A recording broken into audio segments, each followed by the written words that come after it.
são 13h03 na cidade de Ubá, a cidade mais carinhosa de todo o Brasil. E hoje temos a ilustre presença do professor José Lício Queiroz de Machado, que ele é parapsicólogo clínico, hipnoterapeuta do Sistema Grisa, escritor, master trainer em programação neurolinguística, professor de oratória e palestrante. Presta serviços de orientação terapêutica pessoal, hipnose consciente, regressão de memória, serviço de atendimento ao estudante, SAIS, cursos, palestras, seminários, enfim, muitos outros serviços. É uma honra demais contar com a sua presença na edição de hoje. Muito boa tarde, meu querido, tudo bem? Boa tarde, Guaraci. Eu quero primeiro parabenizar você pelo programa, a qualidade do programa, e agradecer de coração essa oportunidade para estar aqui realmente levando a mensagem de qualidade para os ouvintes da Hora do Guará. Coisa boa demais. Parabéns pelo nome do programa, ficou bem sugestivo. Bacana, né? O Rodrigo tem tudo a ver com você. Valeu, muito obrigado. É presença maravilhosa aqui nessa tarde gostosa desse domingo, 16 de fevereiro de 2020. E vamos conversar mais um pouco. Cara, você que é um parapsicólogo clínico, o que faz essa profissão? Vamos por setores aqui. Primeira coisa, as pessoas, elas sempre perguntam, o que é parapsicólogo clínico, né? Então, quando faz a pergunta é muito interessante. Porque o fato de fazer a pergunta significa que a pessoa está interessada de saber, tem curiosidade. Então, o parapsicólogo clínico é um profissional que trabalha com como que a mente do ser humano funciona, quais são as leis que regem o funcionamento da mente. E no caso específico meu, sou parapsicólogo clínico do Sistema Grisa. A parapsicologia clínica foi criada pelo Dr. Pedro Antônio Grisa, por isso tem esse sobrenome. E todas as pesquisas, estudos e análises do ser humano, mediante todo o Sistema Grisa, aí se aplica na parte terapêutica, para orientar a pessoa em vários casos específicos de acordo com a necessidade de cada pessoa. A psicologia na vida do ser humano, ela é importante? É importante. Qual que é o impacto que ela causa na vida do ser humano? Então, a primeira coisa é compreender duas coisas, tem a parapsicologia e a psicologia. São as duas lidam com o ser humano. E as duas vão procurar sempre oferecer recursos e estratégias para o ser humano viver o mais razoável possível, de dar equilíbrio, tá bem, buscar o bem-estar da pessoa. Então isso é importante porque no fundo o que pode variar é de metodologia e de abordagem científica, mas o propósito no fundo é o mesmo, é o bem-estar do ser humano. Seria tipo uma religião? Não, isso é ciência pura, né? Ciência pura. Ciência pura a gente quer dizer porque existe pesquisa, existe o que pesquisar, que é o objeto, e para falar que a ciência tem que ter um objeto de estudo, tem que ter uma metodologia. Então, basicamente, o que a ciência responde? Como funciona? Então, no caso da parapsicologia clínica do Sistema Grisa, vai explicar como que a mente do ser humano funciona e como usar toda essa pesquisa para promover o bem-estar do ser humano. E a mente humana, ela vem mudando com o passar dos anos ou não? Com certeza, a mente humana ela é dinâmica. A gente tem que analisar que já no útero materno já começa a formação da mente humana. E aí vai no decorrer de toda a vida do ser humano, porque a mente humana, nós temos que distinguir que a mente humana ela é uma, no caso especificamente aqui da abordagem terapêutica Sistema Grisa, nós trabalhamos para a pessoa compreender que a mente é uma só, mas ela tem duas funcionalidades, a mente consciente, nós estamos agora aqui num programa, você que está aí acompanhando o programa está ouvindo, quem for muito visual está criando uma imagem do programa, nós que estamos aqui no estúdio estamos vendo, ouvindo e sentindo, nós estamos usando a parte consciente da mente. E estamos analisando, estamos observando. A parte subconsciente é onde ficam exatamente os arquivos das nossas experiências, desde vida intrauterina até o momento que a pessoa estiver fazendo a despedida da vida aqui. Então veja que é muito importante, ela está sempre em processo de mudança, de programação e reprogramação. É algo extremamente dinâmico.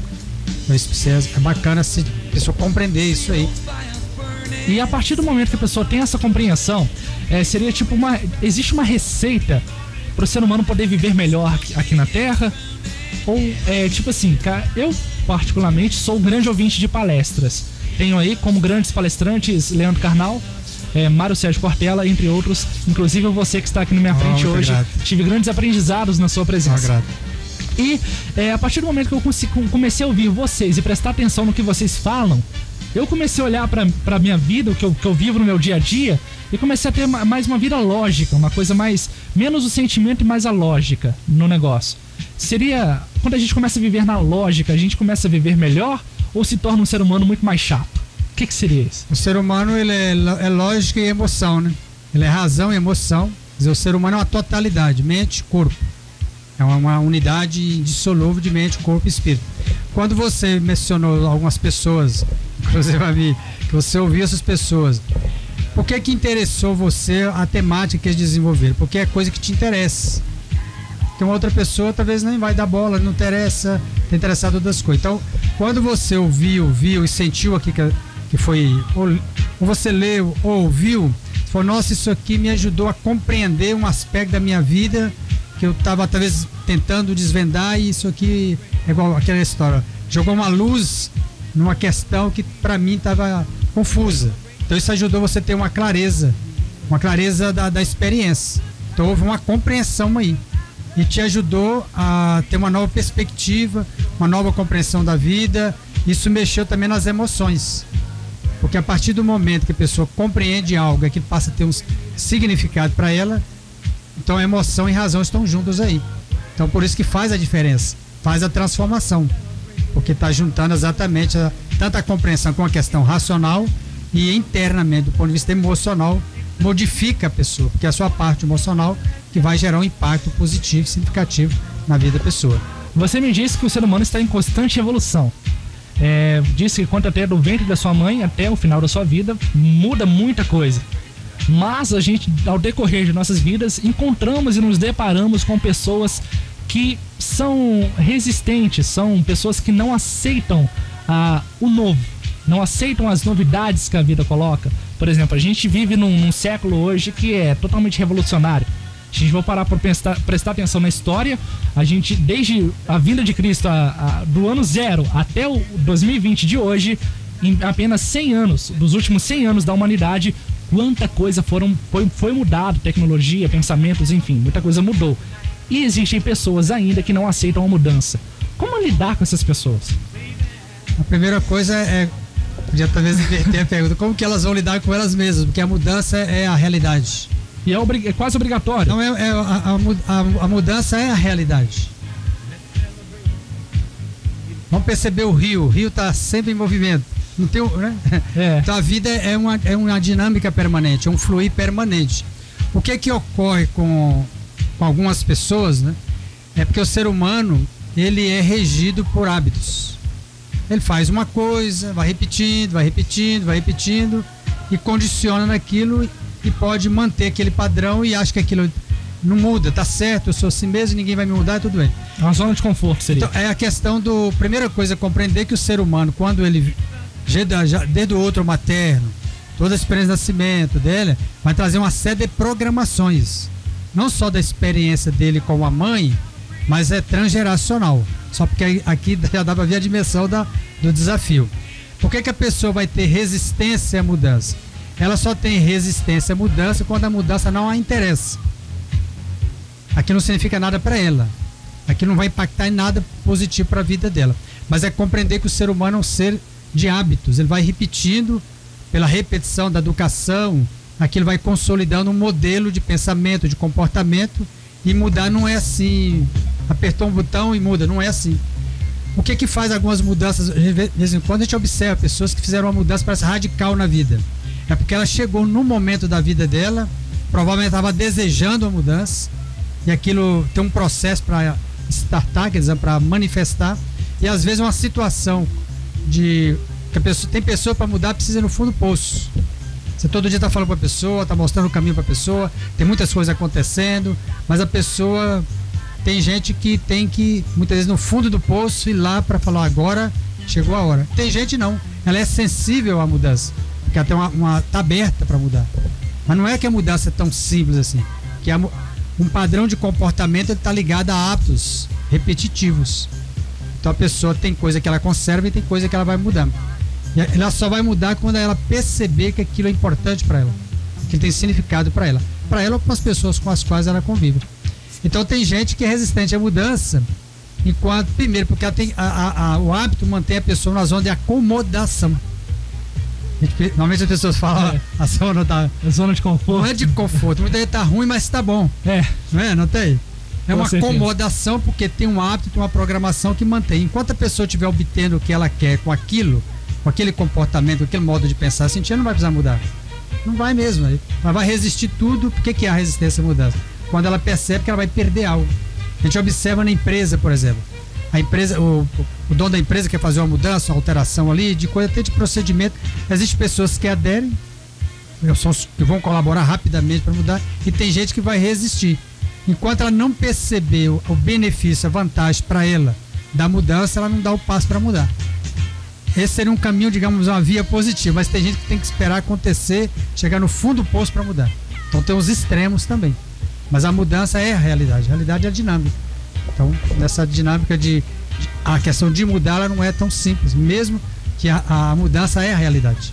Mudar exige um esforço, e o esforço seria como se tomar um banho. Todo dia você precisa tomar um. Toma banho. Tem gente que não toma banho, então a preguiça, vai ver assim, tem que tomar banho, né? Tem gente que dá uma preguiça, nem querer tomar o banho, porque o cérebro, o que o cérebro humano faz? Ele funciona na lei do menor esforço. Tudo que sinalizar esforço, ele vai resistir, porque ele tem que armazenar, guardar energia para usar quando precisar. Tipo, a gente caça melhor a rota mais fácil, no caso. É o que faz a água. A água sempre vai procurar a lei do menor esforço. Isso tem uma programação mental do ser humano, e tem neurologicamente, vai sempre buscar tudo aquilo que for mais fácil. Fácil no sentido, não precisa ter muito esforço. Mas tem situação que a pessoa tem que empreender esforço, tem que empreender dedicação, tem que levantar na hora tal para ir trabalhar, tem que vir todo domingo fazer o programa até as 2 horas e vai almoçar lá 3 horas. Ué, isso é uma dedicação, você está comprometido, você está extremamente motivado. Então veja que tem esforço que vale a pena, porque no fundo a pessoa tem um benefício em ter o esforço. E aí a mente, o cérebro vai falar, é uma coisa prazerosa, é um esforço. Vamos pegar o atleta. Qual que é o sacrifício, o esforço que o atleta faz para alcançar o objetivo? Mas tem um prazer ali, não tem uma dor. Se tiver uma dor, ela está compensada pelo prazer. Então veja que esse é um mecanismo como que a mente e o cérebro vai funcionando. Então qualquer esforço que não vale a pena vai ter sempre uma retração ali, uma rejeição. José Leite, eu tenho em minhas mãos aqui agora o livro Nascer é Vencer. Experiências de gravidez e partos na perspectiva do sistema Grisa. Esse título já chama muita atenção. Nascer, a partir do momento que o ser humano nasce, ele já venceu. Já venceu. Então o livro, ele nasceu, né? O livro nasceu de uma pesquisa, porque quando eu estava fazendo a pós-graduação em parapsicologia social institucional pelo sistema Grisa, tem que apresentar. Quem faz o curso de graduação, de pós-graduação, graduação, tem que apresentar monografia. E aí eu fui identificar qual que era uma temática essencial no sistema Grisa, já que eu falei anteriormente, o sistema Grisa é um sistema de pesquisa, estudo e análise do ser humano.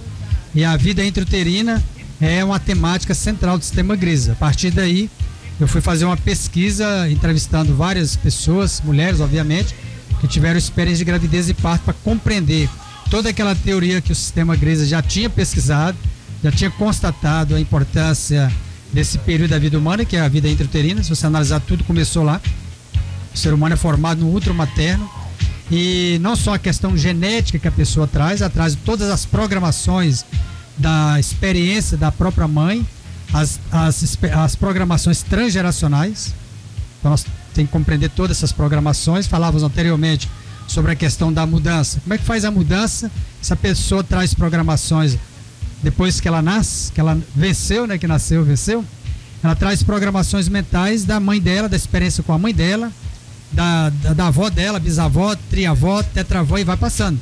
Então essas programações culturais, religiosas, morais, éticas, tudo isso a pessoa vai trazendo, além da experiência dela enquanto está no processo de gestação com a mãe dela, e a experiência de nascimento e toda a infância. Então o título do livro, Nascer é Vencer, quer mostrar o seguinte: independente do que aconteceu, porque é um processo complexo e dinâmico, um processo de gestação e nascimento, independente do que aconteceu, se nasceu, venceu. Então essa é a ideia do título do livro, muito positiva, quer dizer, nascer é vencer, porque a pessoa tem que lembrar que ela, a mãe dela e todo aquele contexto ali, tem situação de gestação que é muito traumática, que é muito conflituosa, e tem experiência de parto também que é traumática, a gente chama do parto difícil, mas não obstante tudo isso, a pessoa nasceu. Por isso que nascer é vencer. E se a pessoa conseguiu vencer momentos que ela não tinha nenhum poder, que ela está no outro matéria, ela só depende da mãe dela. ela faz a experiência dela, a primeira experiência original do ser humano é nascer. E ela consegue passar por tudo isso, em toda a capacidade, nem física, nem mental, e dar conta. Então o que vier depois, a gente usa a expressão simples, que vai ser fichinha. Então a pessoa tem uma capacidade, um potencial de enfrentar a vida, os desafios normais, naturais da vida e vencer. Porque se ela venceu todo o processo de fecundação, de gestação e nascimento, quando ela não tinha nenhum poder, imagina depois que está aí com todo o potencial cognitivo, físico, emocional e com as experiências acumuladas também. Então ela tem muito mais poder do que antes. Então por isso que Nascer é Vencer. Nascer é Vencer é um título maravilhoso, e essa perspectiva que a gente ganha, principalmente eu entro em reflexão, que é o seguinte: a partir do momento que você já está respirando, você tem o seu corpo em perfeito estado. Ninguém é perfeito, nós não somos perfeitos, mas temos as condições de seres humanos perfeitos. Estamos andando, caminhando, vendo, respirando, ouvindo e vendo. Tudo isso você já venceu. Agora a gente entra no outro processo, no outro patamar. Você precisa vencer. Vencer o quê? Vencer na vida. O que seria vencer na vida? É trabalho, dinheiro, família, filhos, enfim, muitas outras coisas. O ser humano, acredito que esteja em constante cobrança e em constante evolução. Entra em pouco contato com Nascer é Vencer. Saiu da barriga da mãe, venceu. Agora precisa vencer uma nova etapa. Isso que o Dr. Grisa fala, que o recém-nascido é semente humana. Quando nasce uma pessoa, uma criança, ela já tem potencialmente todos os recursos necessários para ela enfrentar a vida. Porque o maior desafio do ser humano é a sobrevivência. Mas ele já tem todo o recurso. Potencialmente ele já tem todo o recurso. Lógico que algumas coisas ele vai aprender, falar, andar, etc. São habilidades, mas ela aprende com o potencial que já está lá. O que a pessoa vai conquistar na vida? Os objetivos dela. Por isso que quando determinada fase da vida, ela precisa saber o que ela quer. Porque se ela não souber o que ela quer, ela vai ficar rodando igual barata tonta, como fala o ditado popular. E o tempo vai passando, ela entra em uma angústia. Mas a pessoa já tem internamente todo o potencial que ela precisa, que ela necessita para ela continuar vencendo. Vencer o quê? Os objetivos dela, as metas dela, garantir a sua sobrevivência. Estou falando da pessoa enquanto indivíduo, mas ela enquanto família, enquanto grupo social. Então veja que é toda uma dinâmica que ela está ancorada ali, tanto a nível pessoal, familiar e também comunitária. Então vencer na vida significa a pessoa primeiro definir o que ela quer. Porque o objetivo dos objetivos da vida é viver a vida. Você pode ver que não tem outro. Outros vão ancorando com isso. Quer dizer, a questão do sentido da vida, da existência, o significado depende. Esse é o grande objetivo de qualquer objetivo. E isso que a pessoa... Lógico que outras conquistas da pessoa tem que estar ancorado com isso. Mas a partir do momento que a pessoa nasce, recém-nascida de semente humana, já tem todo o potencial para ela conquistar depois na vida. Lógico, você tem que imaginar aqui, essa pessoa pode do outro lado perguntar, mas aí a criança? A criança depende fundamentalmente do adulto que está com ela. Porque ela vai vir uma grande parte da vida dependendo. Você pode observar aí que desde que antes, mas depois que nasce, o período de autonomia demora, sobretudo hoje, quando as pessoas elas vão adiando muito a realização de objetivo. Tem que estudar mais, tem que estudar. Mas até uma grande parte da vida da pessoa ela depende muito do adulto. Só depois que ela começa já vislumbrar objetivo pessoal, profissional, familiar, etc. Mas já vê que antes já tem todo um processo e que ela dependeu de criar aquela condição ali. Porque é lógico que ela tem internamente todo o potencial, mas externamente tem que criar todas umas condições para ela manifestar e expressar o seu potencial. Se ela estiver num ambiente que valoriza o potencial dela, incentiva, ela vai com mais facilidade de manifestar isso. Se tem um ambiente que está reprimindo, não faz isso não sei o que, vai metendo medo, muita insegurança, ela tende a reprimir esse potencial e ela fica com medo de tomar decisões, de fazer as escolhas na vida dela. Então esse é um ponto muito importante nessa dinâmica da vida, porque assim, desde lá nascer a vencer, mas a partir que venceu, é uma permanente, a dinâmica da vida é permanentemente a pessoa está buscando vencer, todo dia vencer aquele dia. E tem até um trecho de um stand-up que eu assisto, que é o Afonso Padilha, ele diz o seguinte, uma frase assim: o ser humano nasce, fica sem fazer nada. Nasce, fica dependente dos pais até por um bom tempo. Logo depois ele tá sem fazer nada. Daí a gente precisa de ganhar dinheiro. A gente vai ganhar dinheiro pra fazer o quê? Nada. Mas a gente já tava sem fazer nada antes. Então, por que a gente vai caçar em DACA com os outros, né? Seria mais ou menos esse humorístico aí. Tem algum sentido na visão? Cada um fala a partir da própria experiência. Toda vez que a pessoa falar alguma coisa, você deve levar em consideração no sentido assim, é a experiência da pessoa. Porque a pessoa só tem condições de falar algo a partir da própria experiência. Mas eu li, não sei o que, tá tudo bem, mas para a pessoa falar alguma coisa, aquilo significou, está significando alguma coisa para ela. É o que nós estamos falando aqui. Isso que a gente está falando tem a ver com a nossa experiência, a gente está conversando, interessa. Então o ser humano, vamos pegar uma criança, ela não precisa ficar sem fazer nada. E na verdade ela não fica sem fazer nada. Porque se ela tiver um pai, uma mãe, um adulto, que realmente valoriza o potencial, já vai estimular ela desde pequenininha a fazer algo. Fazer o quê? Uma criança, ela tirou ali o tênis e jogou no lugar. Você vai guardar onde? Você brincou aqui, você vai guardar o brinquedo. Também tá treinando a pessoa pra vida, pra fazer as coisas. E você acha que... Vai criando disciplina, vai criando a organização. Então ela já tá fazendo alguma coisa. Não tem como não fazer nada. Impossível, né? É impossível, não tem nem como, né? Não tem como. E um ponto que você falou, questão de criança, você acha que os pais estão ficando mais frouxos com o passar dos anos? Nós precisamos compreender aí, porque toda época ela é diferente, né?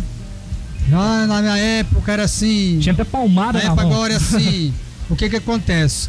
O generalizar é um problema, não pode generalizar. Evidentemente tem pais, tem mães que são muito mais seguros, confiantes e conduzem muito bem a educação do filho e da filha.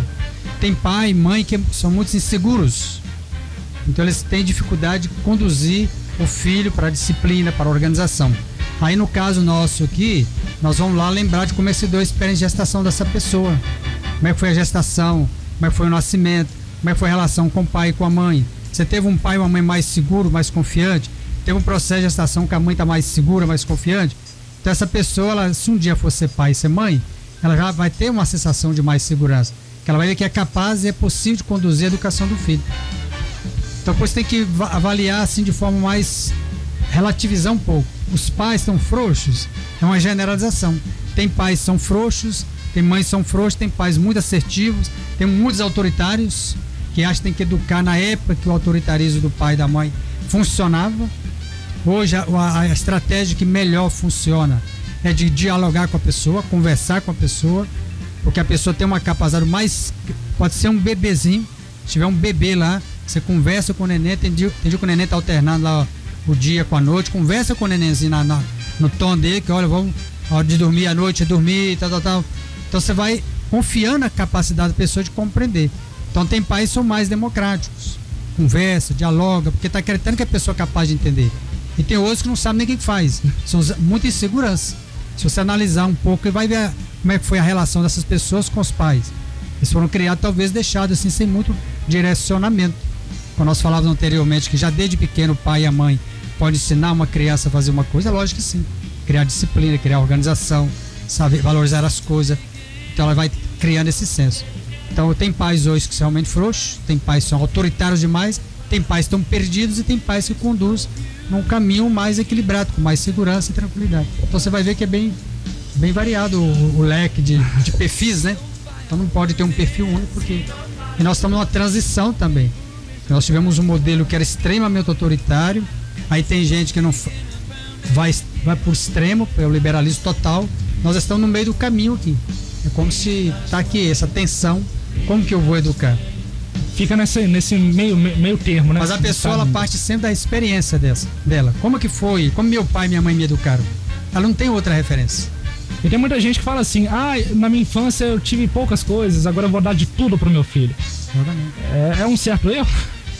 É, porque a pessoa também é outro extremo. Eu não tive nada e agora eu vou encher meu filho. É como se eu estivesse dando aquilo pro filho, eu estou satisfazendo internamente uma coisa que está pendente em mim, uma carência em mim. Então agora é como se falar agora para ter uma espécie de compensação, dando como se aquilo interno. Mas a pessoa está resolvendo um problema interno. Não é aquela criança está precisando de tudo aquilo.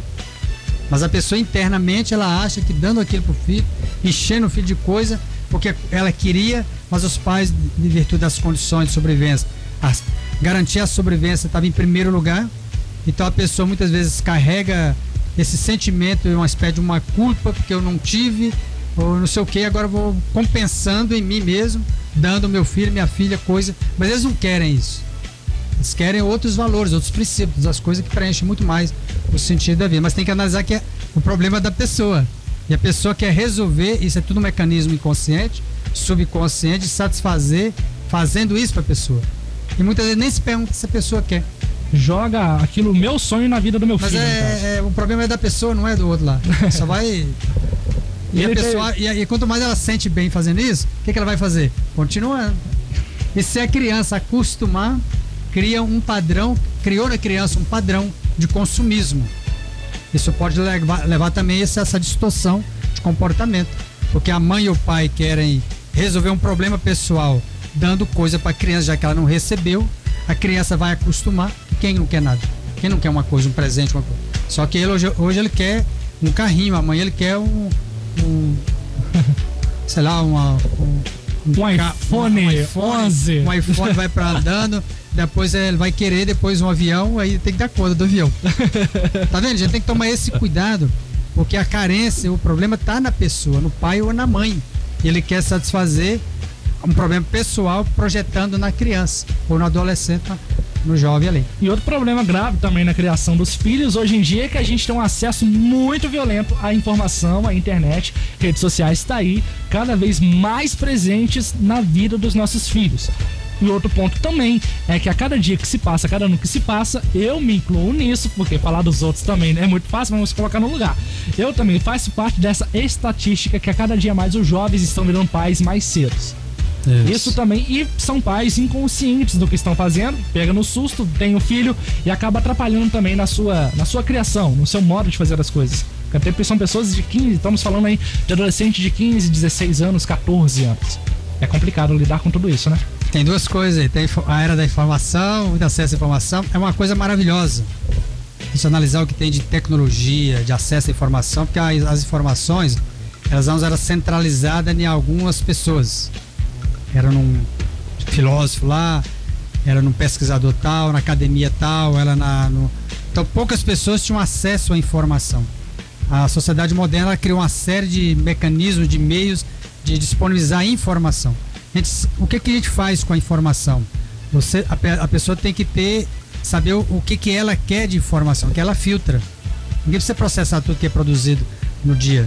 Mas o que me interessa processar? Eu vou lá e pesquiso aquilo ali. Porque primeiro não tem nem dar conta lá. Então, a primeira coisa, nós temos uma era que tem a informação para tudo, tem vários mecanismos que facilitam o acesso. Então, houve uma descentralização de acesso à informação. Mas a pessoa vai acessar o que interessa, com base aos seus objetivos e seus propósitos de vida lá. Então, esse é um primeiro filtro, condição, fator para acessar aí a informação. A facilidade do acesso ao meio é um negócio que é muito interessante. Porque acessar antes meios de informação era muito limitado. Então esse é um ponto. Agora aí tudo tem sua vantagem e desvantagem. Duas faces, igual a moeda. Tem que saber aí monitorar e pesar e ver o que é mais importante. Você colocou a questão seguinte que é muito interessante, que é jovens, adolescentes são pais e mães. São adolescentes, né? 15 anos adolescente. Como é que funciona um adolescente? Ele é extremamente imaginativo e muito emocional. E a grande questão central, do ponto de vista mental do adolescente, que ele ainda não sabe nem o que é. Porque até ontem ali é criança. E agora não é, e quer estar doido para ser adulto. Adulto representa o que? Autonomia, independência, etc. Boletos também. Isso vem como, né? Vem como acessório, como parte do processo ali. Mas a adolescência, como é que funciona a adolescência? Funciona com um poder muito imaginativo, muito forte, para ele tudo é possível, entendeu? E muito emocional. Quando você falou que a pessoa engravidou alguém foi engravidada, sem querer, não tem um sem querer, não. Como que aconteceu? Tem uma série de programações atrás, tem um impulso, que adolescente ele é movido pelas emoções, tem uma série de programações atrás sobre sexualidade que não é bem elaborada, conceito de relacionamento, então tudo aí tem um bocado de coisa que precisa avaliar. Então por isso não pode julgar a pessoa, é compreender cada um naquele contexto específico. E a situação do adolescente grave, ela é complicada, ela é complexa, E é muito conflitante, porque um adolescente está sonhando um futuro brilhante para ele, de estudo, de trabalho, pelo poder da imaginação. Uma gravidez, sobretudo para menina, porque aí se ela estava estudando, vai ter que parar de estudar, pelo menos dar um stop ali, né? Dar uma parada ali para dar conta agora, porque ela vai ter que cuidar. Muitas vezes, quando o rapaz tem uma consciência, ele também vai ajudar a cuidar. E tem uns que abandonam a menina. Quer dizer, não tem nada a ver com isso, se vira. Quer dizer, criar um problema para ela e para o filho dela, porque isso é um abandono. Então, tudo isso completo. Então, a questão da gravidez da adolescência, ela é muito complexa e traz muito.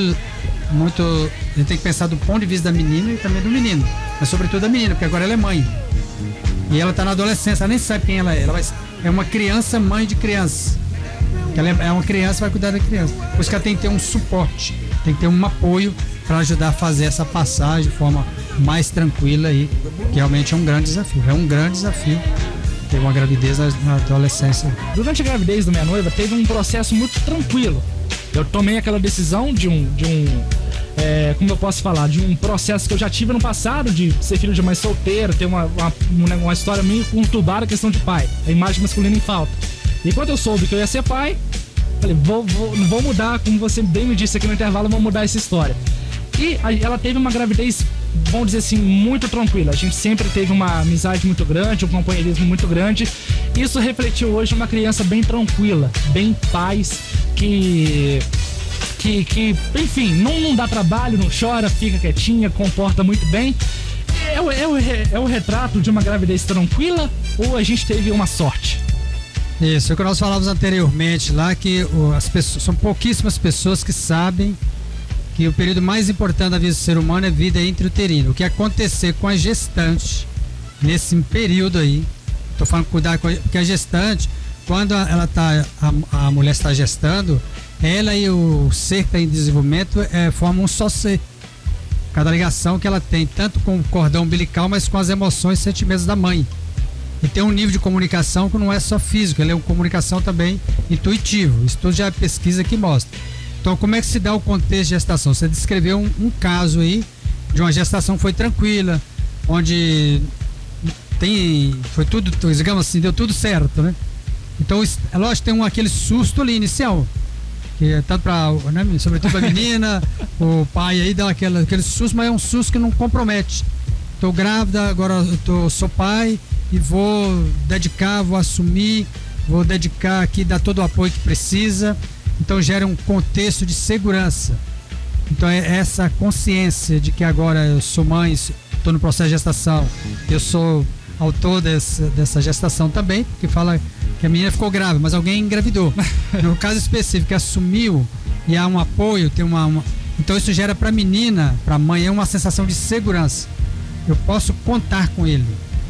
E aqui no entorno aqui vai aparecer também alguns apoios. No início tem alguém que estranha, a mãe, o pai ali, mas depois todo mundo vai compreendendo que aquele susto inicial, mas não é um susto que chega a comprometer um estado mental emocional da moça lá, que vai comprometer a gravidez. Você vê que deu tudo certo aí. Você acabou de escrever no quadro que tudo que você descreveu anterior são fatores que geram uma sensação de segurança para ela. Essa sensação de segurança para ela é o que vai ficando impresso no neném. Mas a pessoa fala, mas peraí, é um feto, ele não tem consciência, mas ele tem um subconsciente. E ele processa tudo emocionalmente. E tudo do ponto de vista celular. Tem uma memória que é celular. E tudo que está acontecendo com a gestante está sendo impresso ali. E aí não falou como é que se deu o parto. Qual foi o parto? Normal ou natural? Normal. Normal. Não foi cesárea? Não. Por que esse parto foi normal? E normal, fácil. Não foi difícil, complicado? Não. Foi até um caso meio complicado, porque como eu trabalho também, além de radialista, eu sou DJ, foi no dia 15 de dezembro de 2018, eu estava fazendo uma festa, tocando em uma festa de 15 anos, e ela também estava presente, sentindo fortes dores, ela com a mãe dela e com o pai dela, meus sogros. E elas sentiram fortes dores e foi embora pra casa por volta de meia-noite. Beleza, eu fiquei nessa festa tocando até 4 da manhã. Cheguei em casa por volta de 6, cansado. Dormi, ela dormiu na mãe dela, eu dormi em casa. O que aconteceu? 9 da manhã, a tia dela pula lá em casa, me acordando, gritando, porque meu filho tava nascendo e eu tava lá dormindo. Aí foi um parto normal, sem nenhuma complicação. Cheguei, neném tava chorando, já tinha tudo bem. quando eu assustei, ele já tava nos meus braços. Foi tudo tranquilo. Então, o que você fala, porque isso é bom e interessante para as pessoas que estão acompanhando. O parto, ele é o desfechamento da gestação, é o coroamento. O que aconteceu na gestação? Provavelmente vai ser o parto, mas aí também depende de alguns casos, depende de como é que se deu tanto a gestação e o parto da mãe. Se foi tudo tranquilo, então aqui, quando teve essa gestação, que a gente observa, como você descreveu anteriormente, tem mais fatores de segurança do que insegurança, o parto vai ser o coroamento de tudo isso. Se é uma gestação muito complicada, muito difícil, na hora do parto vai manifestar aquilo ali. E dependendo também como é que se deu a experiência de gestação e parto da mãe. Porque na hora que ela vivencia a experiência de parto, o subconsciente dela aciona a programação que se deu do parto dela. E muitas vezes um parto que é barato, tudo tranquilo, normal, fica muito difícil. Porque na hora aciona a programação. Mas nesse caso que você descreveu, né, eu quero te dar os parabéns você colocar um caso tão pessoal, mas muito ilustrativo, onde realmente teve aí da sua parte assumir essa gestação e juntamente com a sua namorada aí. E para ela isso é fundamental, porque dá uma sensação de segurança para ela. Se fosse uma outra pessoa que abandonasse, ela sentia um sentimento de abandono e refletisse no neném. Esse neném ia nascer chorão, irritadiço, dificuldade para dormir, muito estressado depois, porque é estresse e ansiedade que a mãe vivencia, isso fica registrado no neném. E quando ele nasce, ele vai nascer exatamente com todas essas programações aí. Então, neste caso aí, nasceu e venceu e deu tudo certo, e parabéns. Com certeza. Entendeu? Porque é isso aí, esse caso seu é um caso muito interessante, porque não obstante ele ser adolescente, mas houve assumiu. Porque aqui não é só o fato de ser adolescente, mas tem um apoio, há uma cumplicidade, e por isso que fez o processo todo de forma consciente e segura, porque teve um apoio. Provavelmente teve alguém, da sua mãe, tem a mãe da menina, tem todo mundo lá, as tias, na hora vai dar todo. Isso aí é muito importante para a mulher, para ela ter esse apoio, isso é fundamental. E tem que entender que tudo que está acontecendo com ela vai ficar impresso a nível subconsciente do neném. Tanta coisa que for de muito prazer, de alegria e satisfação, e de contrariedade, de raiva, de medo e de segurança. Então esses dois fatores de segurança e insegurança, eles vão impactar todo o processo de gestação, do nascimento, e o que vai ser a infância? Vai ser a manifestação do que essa história toda que já transcorreu aí. E daí, nascer é vencer. Por isso que nascer é vencer, não obstante qualquer desafio, deu tudo certo. Está aqui nas mãos agora. E esse livro, quem quiser poder ter o prazer de fazer essa leitura, aonde pode encontrar, como que pode adquirir esse livro? No caso aqui de Ubá, tem na Corujinha Livraria, na Expósito, e eu também no meu escritório eu vendo o livro. Então aqui em Ubá tem essas duas livrarias, tanto lá no Corujinha e Expósito. E no Brasil são vários lugares, a pessoa que estiver morando em outro estado, aí quiser, é só entrar em contato comigo pelo WhatsApp, que eu vou falar para a pessoa em Belo Horizonte, tem Pará de Minas, tem Volta Redonda, tem São Paulo, Florianópolis, Paraná, então tem vários lugares, Viçosa, então tem vários no Espírito Santo. Então o livro está presente em vários lugares aí. E foi válido o trabalho que você teve de produzir essa obra? Isso aí foi igual... É um filho também ou não? É igual um filho, isso que eu falava. Porque é uma experiência muito interessante. A experiência de ser pai desse menino está na capa dessa menina, e ser pai, porque o livro é uma criação. O livro tem todo um projeto, tem toda uma idealização. Chegar no final de um produto desse pronto é uma satisfação que não tem como assim explicar. E sobretudo, eu tomei a missão de levar a mensagem desse livro para o maior número possível de pessoas. Eu faço palestra sobre o livro, e eu já dei palestra em vários lugares sobre o livro, e as pessoas simplesmente falam assim: olha, eu nunca ouvi na minha vida isso que você falou aqui, e o que você falou ajudou eu a entender uma série de coisas da minha vida. E eu nunca sabia que o período mais importante da vida do ser humano é vida intrauterina, uma outra experiência marcante que é o nascimento. São duas experiências que nunca vai repetir na vida do ser humano, e elas marcam profundamente a vida do ser humano. E você disse bem a verdade, porque a gente não escuta mesmo falar sobre esse assunto e não dá a devida importância que você está dando sobre a temática. Tem que buscar essa informação, porque um ser humano mais pacífico, mais harmonioso, mais amoroso depois depende dessa experiência, dessas duas experiências aí.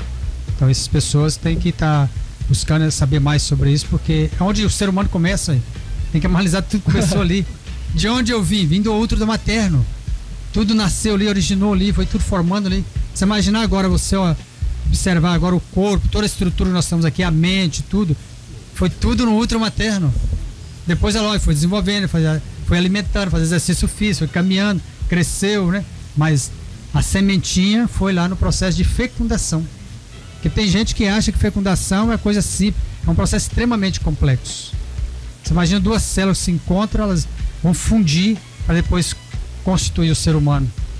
Que eu sou eu, você e todo mundo que agora acompanha o programa. Isso é muito maravilhoso.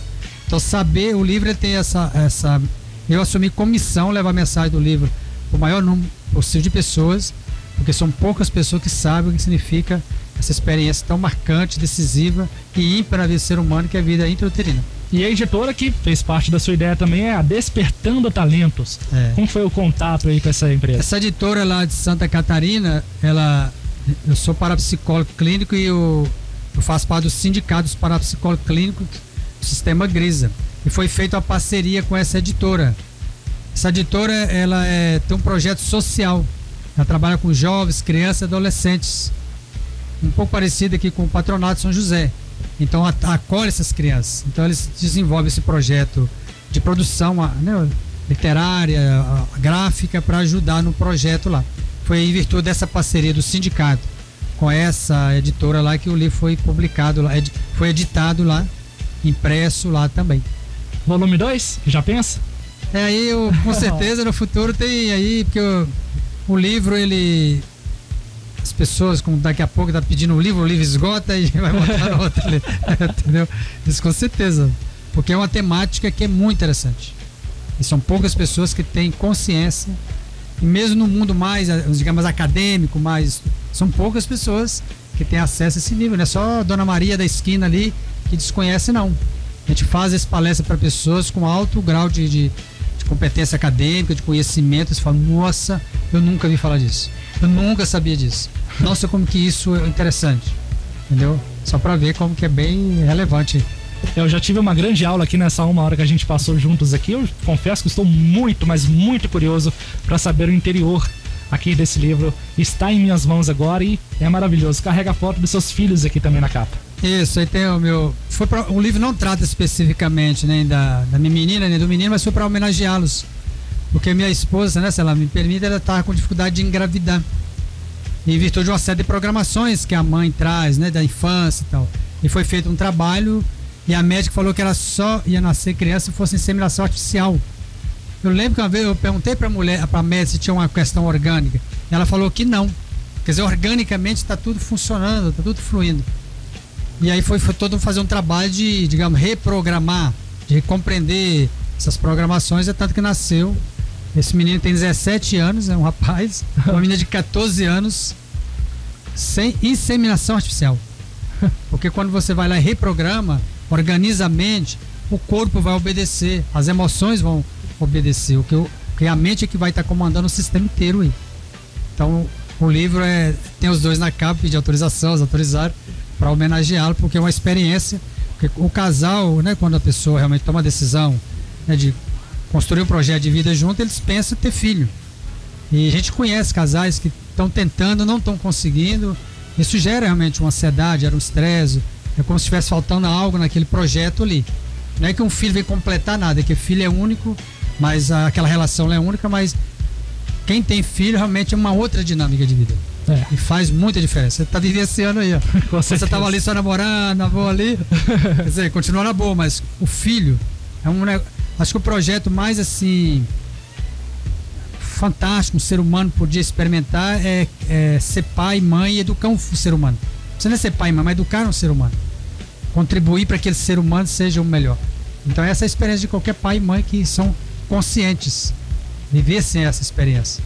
Por isso que ela é muito marcante. Que coisa boa, viu? Livro maravilhoso. Parabéns pelo belíssimo trabalho que você desempenha aí na nossa cidade e todo o estado, né? A última pergunta, cara, a hora voou, já são 2 horas já. Para a última pergunta dessa entrevista, te agradeço já, obrigado pela presença também. Muito obrigado por vocês aqui, foi uma honra gigantesca.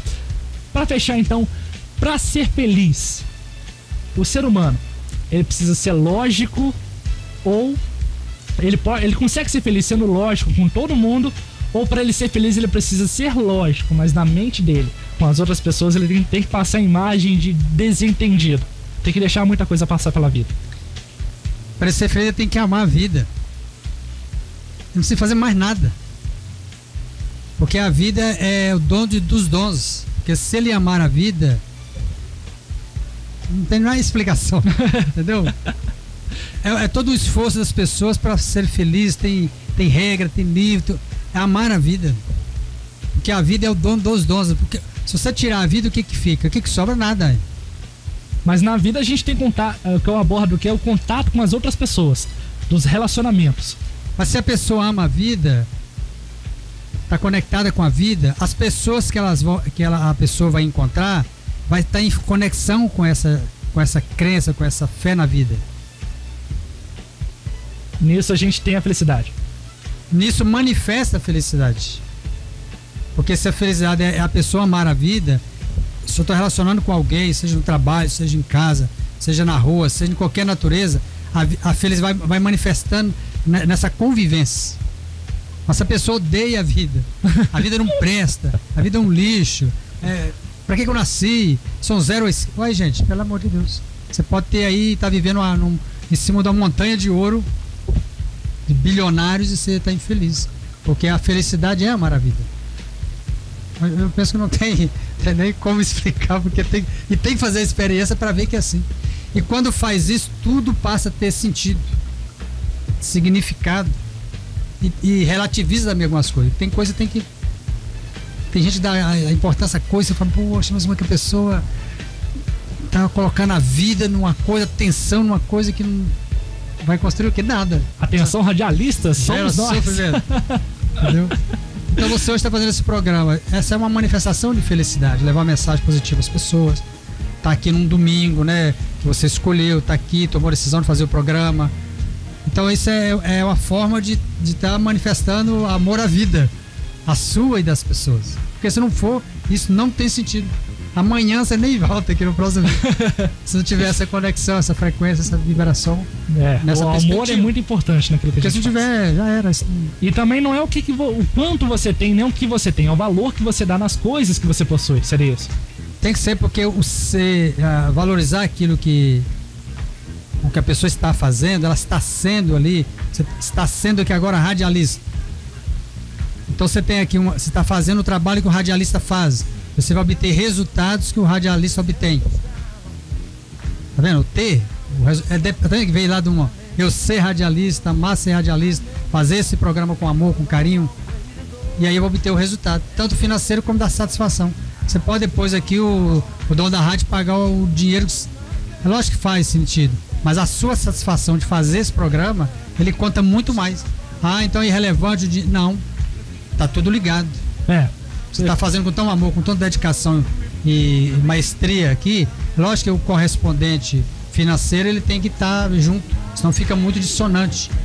Ele é um estímulo mas ele não é a essência. A essência é o prazer de fazer, a satisfação de fazer. Então tá tudo muito ligado, não tem nada, as coisas ficam muito separadas. Não. Com certeza. Não é isso? É basicamente o que eu vivo.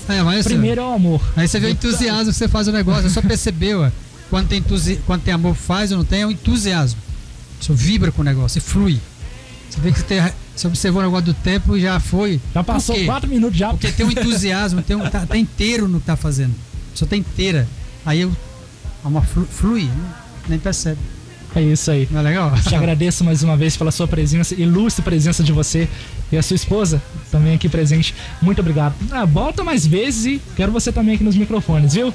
Pra dar uma palavrinha com a gente. Esse foi o professor José Lício Queiroz de Machado. Deixa o seu contato aí mais uma vez para quem quiser conhecer o seu trabalho, redes sociais, telefone, enfim. Microfone agora com as suas considerações finais. Então, quando nós falamos aí, tem a orientação terapêutica pessoal, tem hipnose consciente, regressão de memória, atendimento ao estudante, cursos e palestras. E quem quiser saber mais também do que nós conversamos aqui, é só entrar em contato pelo meu WhatsApp, que é o código área 32 991 26 3800. Eu também estou lá no Facebook, tem no Instagram, YouTube, mas o meu contato direto, assim, pessoalmente, é com o WhatsApp, que é o código área 32 991 26 3800. E adquire também o livro Nascer é Vencer. E o livro tá aí na à disposição e também na livraria Corujinha. Que coisa boa. Te espero mais vezes aqui, viu? Tô às suas ordens. Muito obrigado. Valeu. Muito bem, agora são 14 horas e 5 minutos na nossa querida cidade de Ubá, a cidade, claro, mais carinhosa de todo o Brasil.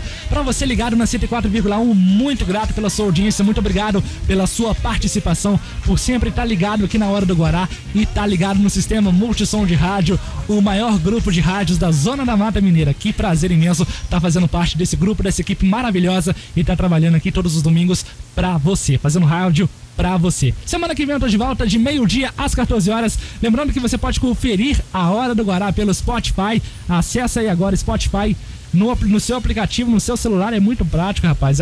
Baixa o aplicativo aí, você pode ouvir aonde você estiver.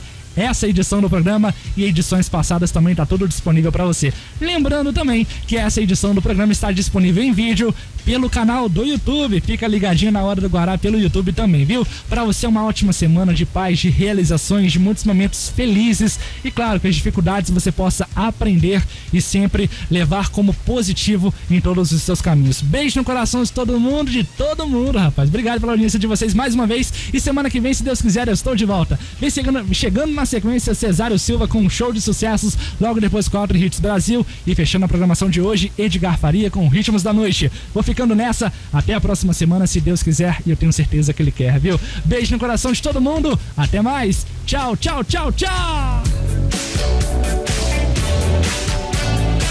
Você está ouvindo a Hora do Guará, na Multissom Ubaense. 104,1 MHz. Estúdios na Rua Coronel Carlos Brandão, 98B, Centro, Ubá, Minas Gerais.